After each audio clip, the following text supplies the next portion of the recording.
Sir Gawain and the Green Knight.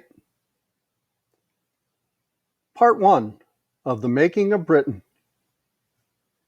After the siege and assault of Troy, when the burg was destroyed and burnt to ashes, and the traitor tried for his treason, the noble Aeneas and his kin sailed forth to become princes and patrons of well-nigh all the Western Isles.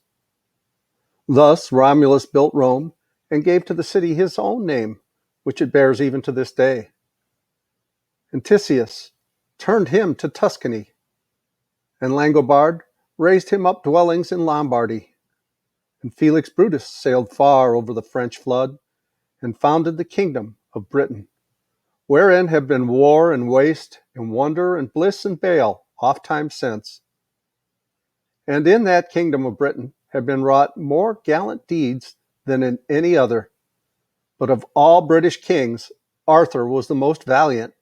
As I have heard tell, therefore I will set forth a wondrous adventure that fell out in his time. And if you will listen to me but for a little while, I will tell it even as it stands in my story, stiff and strong, fixed in the letter as it hath long been known in the land. How Arthur held high feast at Camelot. King Arthur lay at Camelot upon a Christmas tide, with many a gallant lord and lovely lady, and all the noble brotherhood of the Round Table.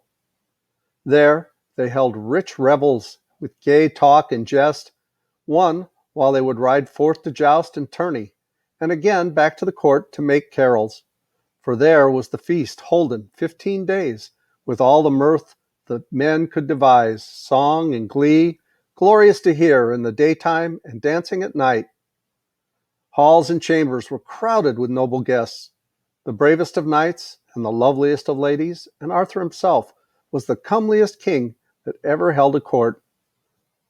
For all this fair folk were in their youth, the fairest and most fortunate under heaven, and the king himself of such fame that it were hard now to name so valiant a hero. New Year's Day. Now the New Year had but newly come, and on that day a double portion was served on the high table to all the noble guests.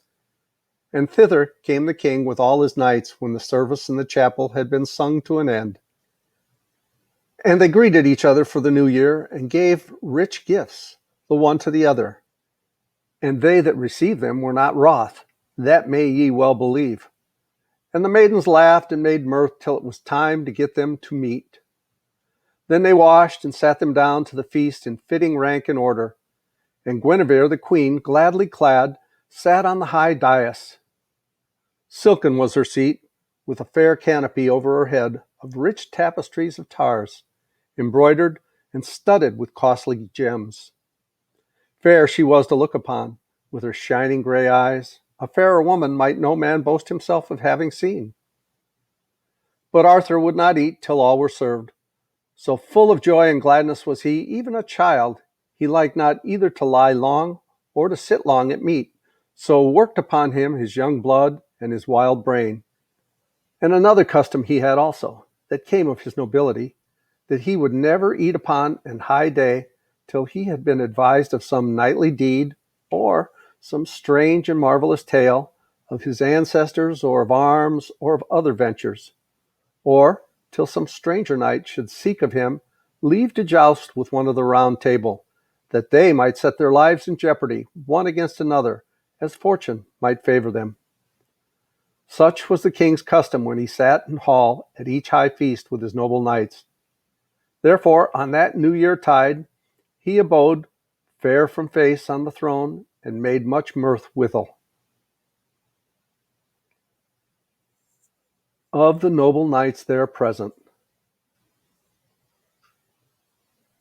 Thus the king sat before the high tables, and spake of many things. And there good Sir Gawain was seated by Guinevere the queen, and on her other side sat Agravain, a la Diamain. Both were the king's sister's sons, and full gallant knights. And at the end of the table was Bishop Baldwin, and Wayne, King Urien's son, sat at the other side alone. These were worthily served on the dais, and at the lower table sat many valiant knights.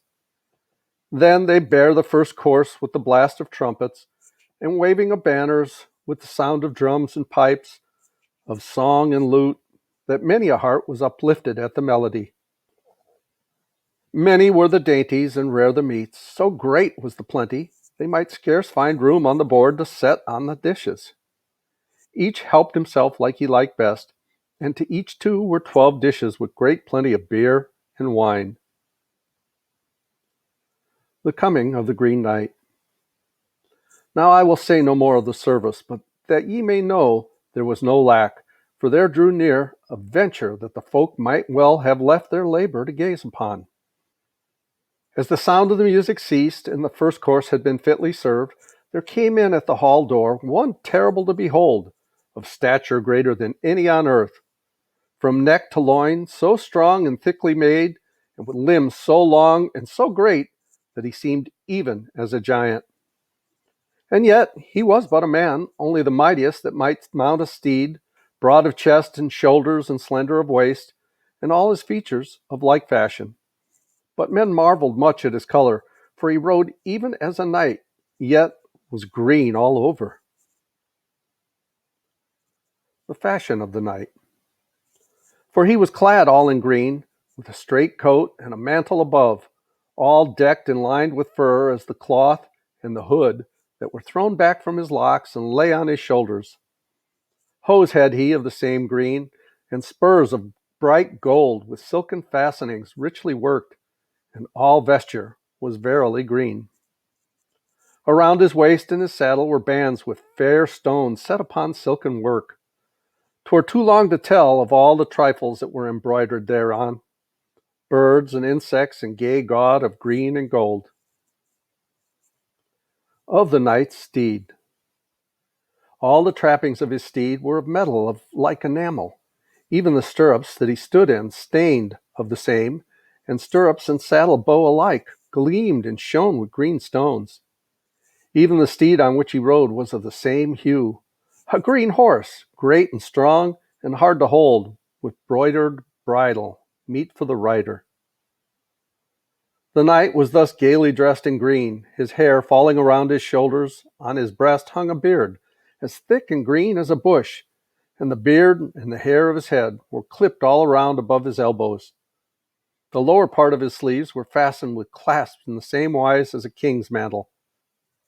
The horse's mane was crisp and pleated with many a knot full-tinned with gold thread above the fair green, here a twist of the hair, here another of gold.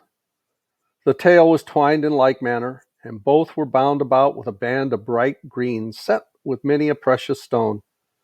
Then they were tied aloft in a cunning knot, whereon rang many bells of burnished gold. Such a steed might no other ride, nor had such ever been looked upon at the hall ere that time. And all who saw that knight spake and said that a man might scarce abide his stroke. The arming of the knight. The knight bore no helm nor hauberk, neither gorget nor breastplate, neither shaft nor buckler to smite nor to shield.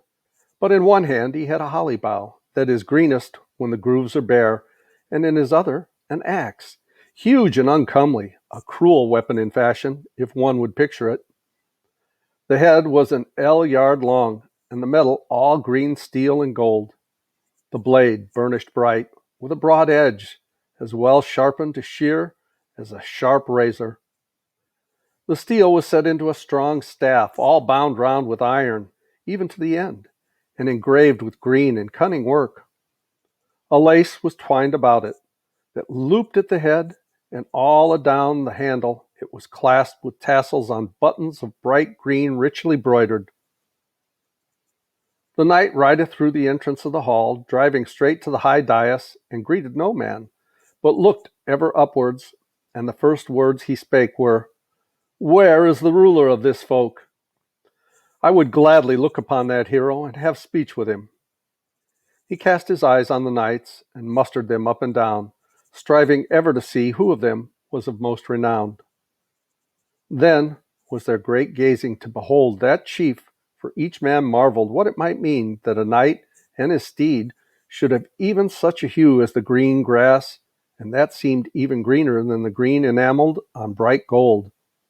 All looked on him as he stood, and drew near unto him, wondering greatly what he might be. For many marvels had they seen, but none such as this. And phantasm and fairy did the folk deem it. Therefore were the gallant knights slow to answer, and gazed, astounded, and sat stone still in a deep silence through the goodly hall, as if a slumber were fallen upon them. I deem it was not all for doubt, but for some courtesy that they might give ear unto his errand. Then Arthur beheld this adventurer before his high dais, and knightly he greeted him, for fearful was he never. Sir, he said, thou art welcome in this place. Lord of this hall I am, and men call me Arthur. Light thee down and tarry a while, and what thy will is, that shall we learn after. And we'll continue with this book in the next video. Thanks so much for listening in. Please click like and subscribe. I love you guys. As Tigger says, ta-ta for now.